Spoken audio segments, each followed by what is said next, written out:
ଉପର ମହଲରୁ ଆପଣଙ୍କୁ କିଛି ନିର୍ଦ୍ଦେଶାବଳୀ ନାଇଁ ରହିଛି? ଉପର ମହଲୁ ଆମର କିଛି ନିର୍ଦ୍ଦେଶନାମା ପାଇନୁ କି ତେଲ ସର୍ଟେଜ ହେବ କିଛି ସେମିତି କିଛି ନାହିଁ। ଏଇଟା କେବଳ ସ୍ପଷ୍ଟୀକରଣ କରିବା ଆମେ ମାଲକାନଗିରି ଜିଲ୍ଲା ଯୋଗାଣ ଅଧିକାରୀଙ୍କ କାର୍ଯ୍ୟାଳୟରେ ରହିଛୁ, ତାଙ୍କ ସହିତ ଅଧିକ ଆଲୋଚନା କରିବା ଆକ୍ଚୁଆଲି କ'ଣ ମାଲକାନଗିରିର ଯେଉଁ କେତେକ ଗୁଜବ ଧରି ଯେଉଁ ପ୍ରଚାର କରିଛନ୍ତି।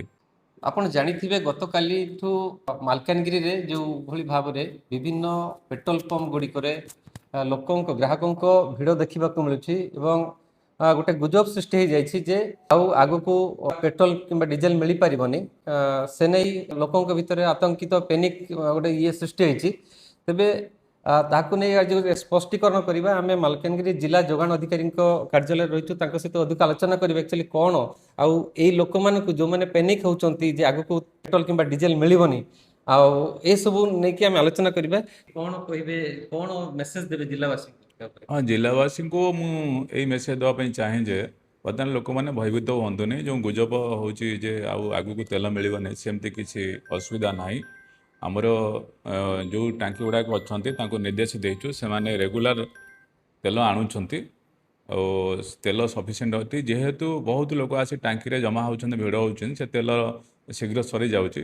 ତେଣୁ ତାଙ୍କୁ ଟାଙ୍କିମାନଙ୍କୁ କୁହାହେଇଛି ସେମାନେ ସଫିସିଏଣ୍ଟ ତେଲ ଆଣି ରଖିବେ। ଏଥିରେ ଲୋକମାନେ ଭୟଭୀତ ହୁଅନ୍ତୁ ନାହିଁ। ଆମର ଆଗରୁ ଥିଲା ଝାରସୁଗୁଡ଼ାରେ ତେଲ ଉଠୁଥିଲା, ତାଙ୍କର ଡିପୋ ପ୍ରୋବ୍ଲେମ୍ ଥିବାରୁ ସେ ବର୍ତ୍ତମାନ ପାରାଦ୍ୱୀପ ତେଲ ଉଠୁଛନ୍ତି। ତା ପାଇଁ ଟିକେ ସମୟ ଲାଗୁଛି, କିନ୍ତୁ ଅସୁବିଧା ନାହିଁ। ତେଲ ସଫିସିଏଣ୍ଟ ଆସି ମିଳିବ ଆଉ ଲୋକ ସୁବିଧାରେ ପାଇପାରିବେ। ଉପର ମହଲରୁ ଆପଣଙ୍କୁ କିଛି ନିର୍ଦ୍ଦେଶାବଳୀ ନାଇଁ ରହିଛି? ଉପର ମହଲୁ ଆମର କିଛି ନିର୍ଦ୍ଦେଶନାମା ପାଇନୁ କି ତେଲ ସର୍ଟେଜ ହେବ କିଛି ସେମିତି କିଛି ନାହିଁ। ଏଇଟା କେବଳ ମାଲକାନଗିରିର ଯେଉଁ କେତେକ ଗୁଜବ ଧରି ଯେଉଁ ପ୍ରଚାର କରିଛନ୍ତି, ତା ପାଇଁ ଅଯଥା ଗୁଡ଼ା ଭିଡ଼ ହେଉଛି। କିନ୍ତୁ ଏ ତେଲ ସଫିସିଏଣ୍ଟ ହୋଇଗଲେ ଟାଙ୍କିରେ କିଛି ଅସୁବିଧା ରହିବ ନାହିଁ। ଆଚ୍ଛା, ତ କ'ଣ କହିବାକୁ ଚାହିଁବେ ଜିଲ୍ଲାବାସୀଙ୍କ ପାଇଁ ବର୍ତ୍ତମାନ? ଜିଲ୍ଲାବାସୀ ପାଇଁ ଏତିକି କହିବାକୁ ଚାହେଁ ଯେ ସେମାନେ ଭୟଭୀତ ହୁଅନ୍ତୁ ନାହିଁ। ତାଙ୍କ ଯେତିକି ତେଲ ଦରକାର, ପ୍ରତିଦିନ ପାଇଁ ଯେତିକି ତେଲ ଦରକାର, ସେମାନେ ନିକଟ ଟାଙ୍କିକି ଯାଆନ୍ତୁ, ସେଠି ପକାନ୍ତୁ। ଆଉ ଡବାରେ ତେଲ ଦେବା ପାଇଁ କ'ଣ ଏମିତି କ'ଣ ନିର୍ଦ୍ଦେଶ ହଁ, ରହିଛି? ଡବାରେ କେତେକ ଗାଁ ଗହଳି ଲୋକ ତେଲ ମିଳିବନି ବୋଲି ସେମାନେ ଜାରକିନି ଆଣିକିରି ତେଲ ନେଉଛନ୍ତି। କିନ୍ତୁ ତ ସରକାରୀ ହିସାବରେ ଆମର ଚିଠି ଆମେ ଆଗରୁ ବି କରିଛୁ, କୌଣସି ଲୋକଙ୍କୁ ଜାରକିନି ନେଇକି ବୋତଲରେ ତେଲ ଦିଆଯିବନି। ସେମାନଙ୍କୁ ତାଙ୍କ ନିଜ ଗାଡ଼ିରେ ତେଲ ଦେବା ପାଇଁ ସରକାରଙ୍କ ନିର୍ଦ୍ଦେଶ ଅଛି। ଆଉ ଏ ଜିନିଷ ବି ଆମେ ପ୍ରତ୍ୟେକ ଟାଙ୍କିକୁ ଆମେ ଆଗରୁ ଜଣାଇଛୁ। ପୁଣି କାଲି ବି ସେ ଚିଠି ଆଉଥରେ ସେମାନଙ୍କୁ ଦେଇଛୁ, କୌଣସି ଜାରକିନି କି ବ୍ୟାରେଲରେ କାହାକୁ ତେଲ ଦିଅନ୍ତୁ ନାହିଁ। ଆଚ୍ଛା, ଜିଲ୍ଲାରେ ତେଲର ବର୍ତ୍ତମାନ ଯେଉଁ ସମସ୍ତ ପମ୍ପରେ ଆଗକୁ ଆଭେଲେବୁଲ ତେଲ ରହିବ ବୋଲି ହଁ, ଆଗକୁ ତେଲ ରହିବ। ଆମେ ରଖିଛୁ, କଣ୍ଟାକ୍ଟରେ ରଖିଛୁ, ସବୁ ଟାଙ୍କି ଓନରମାନଙ୍କ ସହିତ କଥାବାର୍ତ୍ତା ହେଉଛି, ଯେମିତି ସଫିସିଏଣ୍ଟ ତେଲ ଆଣି ରଖିବେ ଟାଙ୍କିମାନଙ୍କରେ ଆଉ ତେଲ ଯେମିତି ସ୍କାର୍ସିଟି ନ ହୁଏ, ସେଥିପ୍ରତି ଆମେ ତୀକ୍ଷ୍ଣ ଦୃଷ୍ଟି ଦେଇଛୁ। ହେଲେ ଗ୍ରାହକଙ୍କୁ କିଛି ପେନିକ ହେବା ଆବଶ୍ୟକ ନାଇଁ, ନାହିଁ। କାହାର କିଛି ଭୟଭୀତ ହେବା ଦରକାର ନାହିଁ କିଛି।